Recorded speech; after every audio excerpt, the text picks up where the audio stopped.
ஆழ்வார் திருவடிகளே சரணம். எம்பெருமானார் திருவடிகளே சரணம். ஜீயர் திருவடிகளே சரணம். ஸ்ரீ தொண்டரடிப்பொடியாழ்வார் திருவடிகளே சரணம். சுவாமி பெரியவாச்சான் பிள்ளை திருவடிகளே शरणम। 19वां पासुर में आழ்वार ने कहा कि मेरे आँख, मेरे शरीर सब पिघल रहे हैं। हे संसार के लोग, आपके पास कुछ औषध हो तो मुझे दीजिए। ऐसा लोगों से कहा ना। आप लोग तो कोई विकार नहीं है आपके मुख में, शरीर में, कैसे संभव है? तब लोगों ने कहा, अरे आழ்वार, आप हमारे जैसे रहिए, संसार के शब्दादि विषयों में आसक्त रहिए, तो भगवान में आसक्ति छोड़ेंगे तो आप हमारे जैसे दृढ़ रहेंगे, कोई पिघल नहीं जाएंगे। ऐसा लोगों ने कहा। तब आழ்वार ने कहा, अरे भैया, इतनी सुंदरता को भगवान को देख के, भगवान इतनी सुंदरता से लेटे हुए हैं, इनकी सुंदरता को देखकर ये सुंदरता किसके लिए है? हमारे लिए ही तो है, हमारे अनुभव के लिए ही तो वो यहाँ पर अपने का प्रदर्शन ही कर रहे हैं। ऐसे भगवान को पाकर हम कैसे दूर रहें? आप जैसे अहंकार ममकार वाले दूर रह सकते हैं, परंतु हमसे तो ये नहीं होगा। हम भगवान के हैं, भगवान हमारे हैं। ये स्वरूप ज्ञान जिसको है वो कैसे दूर हो सकता है? ऐसा कहते हैं। तो पायुनीर रंगम तन्नुल पांबड़ै पள்ளி கொண்ட மாயனார் திருநன் மார்பும் மரகத உருவும் தோளும் தூயதாமரை கண்களும் துவரிதழ் பவழவாயும் ஆயர் शीरमुड़िயும் தேशुம் अगिरो कालला में भगवान की सुंदरता में मग्न होते हैं। कहते हैं पायुनिर रंगंतन। यहाँ पर कावेरी बह रही है, तो नदी कहाँ बहती है? जहाँ नीच स्लोप है वहीं तो बहेगी, पर्वत पर तो नहीं चढ़ेगी ऊपर। तो श्रीरंगम कैसा है? पर्वत पर नहीं है कि जो पानी को पंप से ऊपर चढ़ाया जाए। तो ऐसे जगह पर है कि पानी आसानी से बह सकता है। तो यहाँ पानी का उपलक्षण, उपमा क्यों दिया? पानी के मतलब, पानी से क्या आழ்वार का क्या तात्पर्य है? कहते हैं जैसे पानी शुद्ध करती है लोगों को और पानी निर्मल होती है, उसी प्रकार सज्जनों का हृदय भी शुद्ध निर्मल होता है और वे भी दूसरों को शुद्धता प्रदान करते हैं उनके संपर्क में आने से। उसी प्रकार तो सभी आழ்वार, सभी आचार्य, सभी संत, आप एक संत का नाम लीजिए जो श्रीरंगम नहीं आए तो वो संत नहीं है, ऐसा मैं कहूँगा। सभी आழ்वार, शंकराचार्य, मध्वाचार्य, रामानुजाचार्य, वल्लभाचार्य, चैतन्य महाप्रभु, आप नाम दीजिए, सभी संत यहाँ आए होंगे।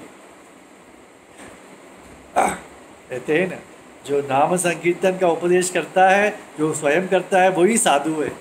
इसीलिए हम भी कहेंगे जो श्रीरंगम में आए वही संत है। तो ऐसे संतों के जो हृदय निर्मल और शुद्ध होता है, पावन होता है, उसी प्रकार पावनकारी होता है, उसी प्रकार ये नदी के बीच भगवान लेटे हुए हैं।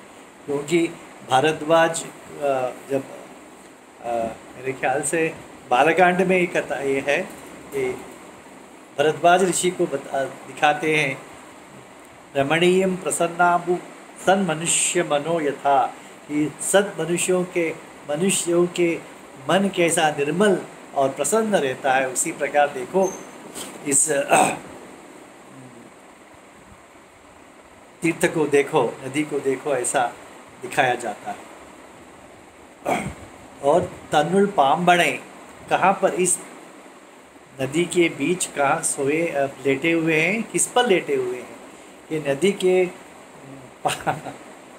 पानी जल आकर उनको तकलीफ न दे, उनको उन पर टकराए नहीं, इसीलिए वो एक ऊपर की स्थान पर अपने आदिशेष पर लेटे हैं। आदिशेष कैसे हैं? शुभ्र है, सुगंधित है, मृदु है। ऐसे एक गद्दी बनाई दी गई है और उस गद्दी में लेटे हुए हैं। क्या कहते हैं वे? लेटे हुए हैं। पल्ली गुंडम आयना, जो भगवान है वो लेटे हुए हैं। कहते हैं यदि विराजमान होते या खड़े रहते तो भी ठीक है, मैं दूर हो सकता हूँ, परंतु वो लेटे हुए हैं। लेटने में इनका इतना सुंदर दिखते हैं, ऐसा कहते हैं। सीता जी को जब काकासुर ने त्रास कष्ट दिया था, तब वो सीता जी राम को जगाना नहीं चाहती थी, तो वही वह कहती है कि मैंने राम को जगाना पड़ा मुझे। तो समया बोधितः श्रीमान सुख सुप्तः परंतपः। कैसे हैं राम? परंतपः, दूसरों के लिए ताप देने वाले हैं, जितने वीर शूर हैं, परंतु सोते समय कैसे हैं? सुख सुप्तः, इतने सुंदर सो रहे हैं। इस दृश्य को मैं देखना ही चाहती हूँ, पर मुझे उनको जगाना पड़ा, ऐसा कहते हैं। तो इसीलिए जैसे हाथी सोता है, इस प्रकार के सुंदर ढंग से सो रहे हैं। वाक्य देखिए, ऐसे ही सो रहे हैं। एक पर्वत के समान दो सो रहे हैं, एक हाथी के समान लेटे हुए हैं। और तिरुनन मार्ग, उनका वक्षस्थल पर उनका नज़र गया तो कहते हैं महालक्ष्मी जी जहाँ निवास करती है, महालक्ष्मी जी के चरणों के जो अलका कहते हैं ना, जो लाल लाल लगाते हैं, वो सब भगवान के वक्षस्थल पर चिन्हित हुए हैं। भगवान महालक्ष्मी ने कुछ मालाएं पहनी थी, वो सब निकाल कर रख दिया है भगवान के वक्षस्थल पर। ऐसे सब भगवान महालक्ष्मी के चरणों के चिन्ह से और मालाओं से सुशोभित उनका श्री वक्षस्थल है, ऐसा कहते हैं। नहीं तो अगलगिल्ले उरे में कमल में विराजती है ना महालक्ष्मी जी, परंतु कमल भी उन्हें चुभता है, तो इसलिए वो कमल को छोड़कर भगवान के वक्षस्थल पे आ गई है, बस गई है, इतनी मृदु है। तो अगले गिल्ले, मैं इस जगह को नहीं छोड़ूंगी, हर क्षण यही कहती है, मैं इस जगह को नहीं छोड़ूंगी। क्योंकि जो हमें एक विलक्षण वस्तु मिल जाए तो हम ये कहते, मैं नहीं छोड़ूंगा इसे, ऐसा कहते हैं कि नहीं। उसी प्रकार महालक्ष्मी जी कहते हैं इस वक्षस्थल को छोड़कर मैं कहीं नहीं जाऊँ, ऐसे वक्षस्थल। और महालक्ष्मी जी का चरण चिन्ह के बारे में पराशर भट्ट क्या कहते हैं? श्री गुणरत्न कोश में वेदांता तत्वचिंताम मुरबिधुरसी यद पाद चिन्हे तरंती। वेद में शंका हो गया कौन ब्रह्म है, कौन ईश्वर है। तो देखा तो भगवान के वक्षस्थल में महालक्ष्मी के पदचिन्ह है। इसे देखकर कहा नहीं यही परम ब्रह्म है। तो भगवान को परब्रह्म पदवी देने वाली महालक्ष्मी जी की पदचिन्ह ही है। ऐसे पदचिन्ह से युक्त श्री वक्षस्थल है। मरगद उनका और उनका दिव्य श्री विग्रह कैसा है? आँखों से आँख देख अप्रसन्न हो जाएंगे देखने से। मरकत के समान हरे भरे ताजे बोलते हैं ना, जैसे यशोदा ने कहा ना मेरा बेटा, बुसबुस शब्द वापरा है आज, बुसबुस। अच्छा, खाया पिया लड़का कैसा होता है, ऐसे लेटे।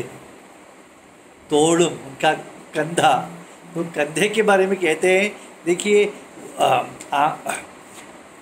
मार्ब वक्षस्थल को कहते समय श्री वक्षस्थल कहा गया था। और मरकत के श्री विग्रह को मरकत विग्रह कहा गया था, परंतु कंधा तो कंधा ही कह दिया। क्यों? उपमा रहित, उपमा नहीं दे सकते हैं उसे किसी को, वो अद्वितीय कंधा। ये जो बाढ़ है भगवान के वक्षस्थल है या विग्रह का जो सौंदर्य रूपी, सुंदरता रूपी बाढ़ में जो निमग्न होते हैं उनके लिए कहीं नहीं तो अवलंबन मिलना चाहिए कि नहीं। तो भगवान की कंधा ही उनके लिए अवलंबन है, उसे पकड़ के वे डूबते नहीं है।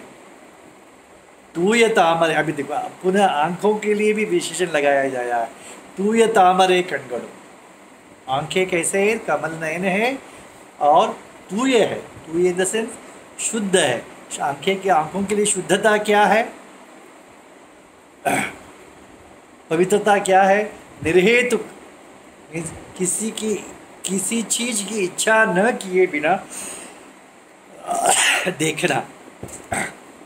जैसे बच्चे देखते हैं, निर्दोष निर्मल उनकी दृष्टि होती है, तो कोई भी हाथ में बच्चे को लेने दें वो प्रसन्न देखता है। उसी प्रकार परिवार भी प्रसन्नता से देखते हैं। महालक्ष्मी को देखते समय कितनी प्रेम से देखते हैं, उतनी प्रेम से हिरण्यकशिप को भी देखते हैं, ऐसे आचार्य कहते हैं। सुहृदम सर्वभूतानाम, गीता में कहते हैं ना भगवान जी, मैं सबका सुहृद हूँ, सबका मित्र हूँ, मेरा शत्रु मित्र मेरा कोई नहीं है, सब मेरे मित्र है, सबका मैं शत्रु मित्र हूँ, ऐसा कहते हैं। देवानाम दानवानाम च सामान्य मैधिदैवतम। देखिए प्रहलाद तो दानव है, वो भी आकर भगवान से शरणागत हो गया। विभीषण राक्षस था, वो भी आ गया। तो ऐसा नहीं है कि मैं दानवों के लिए राक्षसों के लिए नहीं है, जो मेरी तरफ अनुकूल है मैं उनके लिए उनका पक्षपाती, ऐसे भगवान का कहना है। क्योंकि देखिए कुछ चीज़ें ऐसा है सबके लिए प्रश्न किया जाता है कि भगवान कहते हैं कि मेरे जो कटाक्ष है वो तो निर्मल है, सबके लिए निरुतक है, पर वो व्यक्ति जो सामने का व्यक्ति वो कैसा है उसके हिसाब से मेरे कटाक्ष उस पर काम करता है। जो मुझे शत्रु मानता है उसके लिए वो अनर्थ का हेतु बनता है, जो मुझे मित्र मानता है उसके लिए प्रेम बरसाता है उसी आंखों से, ऐसा कहते हैं। देखिए ये पवन है ना, मंद मंद बहने वाला पवन, कि सबके लिए कितना सुखा हुआ है, परंतु वो कमल को सुखा देता है, ऐसा कहते हैं। सबको आनंदित करने वाला वो पवन कमल को सुखा देता है। उसी प्रकार सबके लिए भगवान की आंखें कृपा बरसाती है। शत्रु है तो उसके मन के जो विचार है वही वहाँ पर प्रतिबिंबित होता है। और कमल नयन कह दिया है, परंतु कमल की ठीक है, वो मृदुता है, वो शीतलता है, वो सुगंध है, इसीलिए कह दिया होगा, परंतु भगवान के आंखों के भीतर या जो बाहर टपकने वाली जो कृपा है उसके लिए कमल कहाँ उपमा हो सकती है। उसके पश्चात देखिए एक एक रवैक पर का नज़र जाता है तो वरिदल पवड़ भाग्य, उनके अधर लाल रंग के अधर प्रवाल के जैसे अधर है। कहते हैं अवाक अनादरहा, अवाक्य अनादरहा। वेद छांदोग्य उपनिषद कहता है भगवान बहुत गंभीर होते हैं, सीरियस होते हैं, वो किसी से बात नहीं करते और किसी के आदर नहीं करते। आदर में उन्हें किसी से क्या लाभ, इसलिए वो हमेशा अपने मस्ती में रहते हैं। तो आழ்वार आचार्य कहते हैं ऐसा नहीं है पेरिये पेरुमाल, वो वैकुंठनाथ ऐसा होगा हमारा पेरिये पेरुमाल ऐसा नहीं है। तो मैं ऐसा नहीं हूँ, तुमसे बात करने वाला हूँ, तुम्हें सांत्वना देने वाला हूँ, ऐसे उनके अधर मानो कहते हो। और डर अपने अपराध के कारण डर के मारे नहीं आते हैं तो उसे अपने स्मित से उनको पास बुला लेते हैं, डरो मत भैया, आओ पास में आओ। इस प्रकार उनका तुवरदल पवयवाय है, सुंदर अधर है, मुख है, कुछ भी लीजिए ऐसा कहते हैं। एक जगह पर कहा है कि प्रवाल जैसे दंत पंक्ति है, वो अधरों की लालिमा, वो सफ़ेद दांतों पर प्रतिबिंबित होने से दांत भी भगवान के लाल दिखते हैं। उसके पश्चात आयशीर मुड़ियम का मुकुट, ऐश्वर्य सूचक मुकुट, भय विभूति नायक का ऐश्वर्य वो दर्शाते हैं उनके मुकुट। तो अब तक भगवान के अवयव शोभा का वर्णन किया, आंखें हो, अधर हो, वक्षस्थल हो, भगवान के एक एक अवयव का शोभा वर्णन किया। अब तेज मीन तेज क्या, तेज से क्या उनका मतलब है कि पूर्ण समुदाय शोभा, लावण्य कहते हैं, सुंदरता उसे कहते हैं, अवयव की शोभा को सुंदरता कहते हैं, और समुदाय शोभा, पूर्ण शरीर की शोभा को देखेंगे तो कहते हैं उसे लावण्य कहते हैं। तब अब तेज, इतना तेज पुंज है तो उसके पूर्ण समुदाय शोभा को दर्शाते हैं, कहते हैं। तो ऐसे कैसे हैं वो भगवान? अड़िरोग अगलला में इस भगवान की सुंदरता की समृद्धि को देखकर क्या जो स्वरूप ज्ञान से युक्त व्यक्ति दूर जाएगा? ये भगवान मेरे यहाँ, मैं भगवान का हूँ, यही तो स्वरूप ज्ञान है। भगवान और कोई नहीं, मेरा है, मैं भगवान का हूँ। तो ये जो स्वरूप ज्ञान है, इसे जानने वाला कोई इतने सुंदर भगवान को छोड़ के कहीं जाएगा? आप लोग तो अहंकार महंकार कहने वाले हैं, आप लोग तो जा सकते हो, दूर जा सकते हो, परंतु उसमें लिखा है अड़ी और अगलला में क्या दूर जा सकते हैं? तो उसका तात्पर्य आचार्य कहते हैं, अरे आप लोग भी यदि इन्हें देख लोगे तो आपको लिए भी दूर जाना कष्ट हो जाएगा, आप भी दूर नहीं जा पाओगे, ऐसा उनके लिए कहते हैं।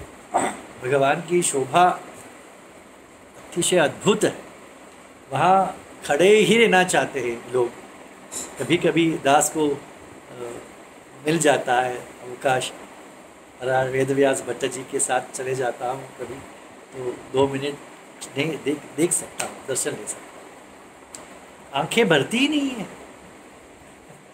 फिर घर में आकर ध्यान करने की कोशिश करें तो पकड़ में नहीं आता, वहाँ जाएंगे तो मुँह खुला सा रह जाता है।